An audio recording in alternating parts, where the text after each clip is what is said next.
I shouldn't have been watching. Why was I? I was 8 years old.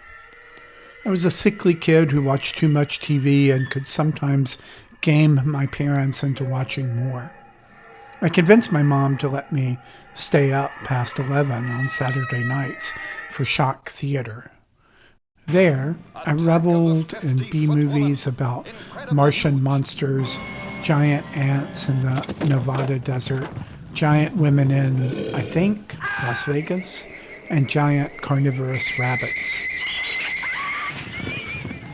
I still remember scenes from all of them. None, however, formed the template for my understanding of adulthood. That was left to the brain that wouldn't die. You've got to believe me. Imagine. On the bright side of TV, I had The Andy Griffith Show and later The Brady Bunch, icons of a flavorless American family I couldn't recognize. On the dark side, I had this. The beautiful fiancée of a brilliant surgeon is killed in a car crash, and he manages to save her head, which he keeps alive in his lab because he loves her, while he searches for a replacement body. He searches for the replacement in strip clubs. The girlfriend, a head in a pan, begs to die, but he knows best. He goes shopping at night while she's watched over by his assistant. Also, there's a giant growling freak, an accident of previous experiments, behind a heavily locked door in the lab.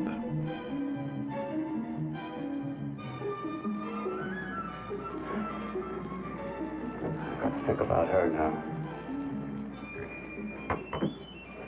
I've got to find her a body. How are you going to go about getting one? Bad or cheap or both, B-movies from the period are a grainy black and white with starkly impersonal, underdressed sets. The streets are always weirdly empty, interior windows are grayed or heavily curtained, a restaurant never has more than 2 or 3 people. The mood is one of entrapment. People are confined to a room or house by a monster, a plague, a natural disaster, and the constraints of the film's budget. At an early age, this visual language becomes a subconscious representation of hopelessness, a stylized purgatory. David Lynch replicated this look often, updating it to the age of color. The interiors of Blue Velvet or Twin Peaks rarely look like inhabited rooms. Rather, they're subtly and starkly surreal. Dream locations where something is always off by a degree or two.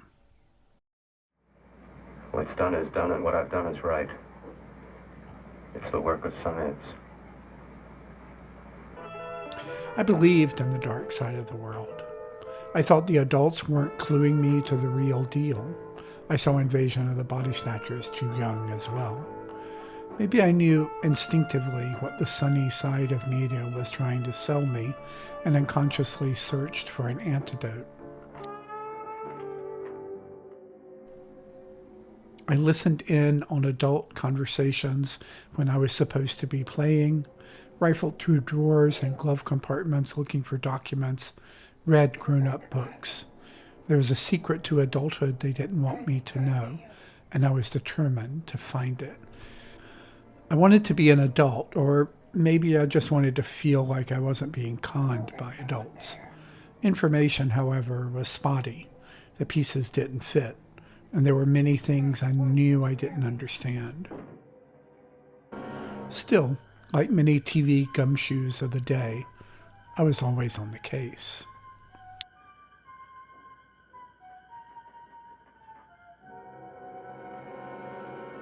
I'm only a head, and you're whatever you are. Together we're strong. Films served as coded messages. They wanted to reveal mysteries to me, but the revelations were sidelong, shrouded, and incomplete. This film was seedy and perverse. It contained decapitation, dismemberment, murder, and stripper catfights. Its ineptitude made it seem documentary. It was partly no exit stuff, the representation of a world so static and impersonal there weren't even pictures on the wall. Misshapen shadows fall around the actors as they move.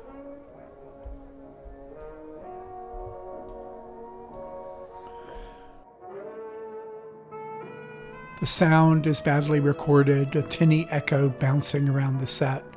There's never a lot of action. People walking, standing around, the occasional unconvincing fist fight. Actresses who probably actually were strippers attempting to appear seductive.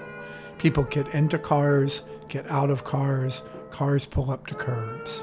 There's no evidence humans have a life in these rooms. Each one is a cell. It's the world seen through the eyes of the severely depressed. Hi, I was about to call a cop the way you were looking me over. I always follow the doctor's orders. Anything you prescribe, I'll take. The Brain That Wouldn't Die is the first film that terrifies me, partly because it shows me the kind of seedy backlot bars, strangely inhospitable and unpopulated, I imagine my father frequents. Partly because it has its vision of the world, and that vision is brutal. Bad films are often so much better at presenting their unified vision of the world. When our brilliant doctor finally finds a body he likes, it is, of course, that of an old girlfriend. He brings her to the house for murder and surgery, but the head won't shut up about things. Heads just nag and nag, even when you're trying to help them, while bodies are so much more pliant. He tapes her mouth shut. Very well.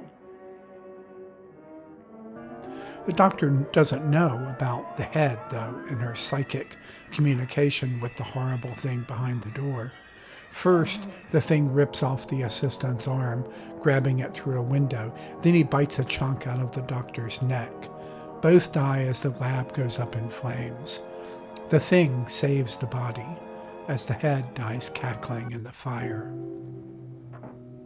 I didn't know what I was seeing, but I understood it as a circle of hell. The film is not camp. It is sadistic and deeply misogynist. I learned everything I needed to know about the gender politics of the day from this movie. So there's that. It's the head, though. The idea of the head, fully aware, immobile as it's prodded and measured, as plans are made for it. A head and a raging, uncontrollable id behind a door we know will eventually come down, and no flesh between. Forget what How happened. can I forget? I carry the memory around with me. I couldn't always play with the other kids. I was too wheezy and allergic. Am I so appealing to you now? I sometimes wished to be free of my reluctant body. The Brain That Wouldn't Die taught me I never wanted to only be a head. The head was always left behind.